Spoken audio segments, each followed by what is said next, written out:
28 November 2024. இன்றைக்கி கடவுள் நம்மளை பார்த்து சொல்கிற ரீடிங் என்ன அப்படின்னா, இனி நீ அழுது கொண்டிராய், உன் கூப்பிடுதலின் சட்டத்திற்கு அவர் உருக்கமாய் இறங்கி அதை கேட்டவுடன் உமக்கு மறு உத்தரவு அருள்வார். எசாயா 30:19.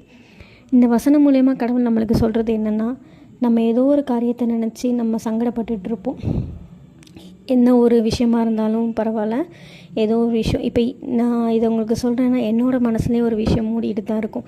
இது நம்மளுக்கு நடக்கணும் அப்படின்னு சொல்லி நானும் கடவுளை ப்ரேயர் பண்ணிட்டு தான் இருக்கேன். ஸோ நானுமே சொல்கிறேன், மற்றபடி உங்களுக்குமே சொல்கிறேன், நீங்கள் ஏதோ ஒரு காரியத்தை குறித்து கவலையாக இருக்கீங்க.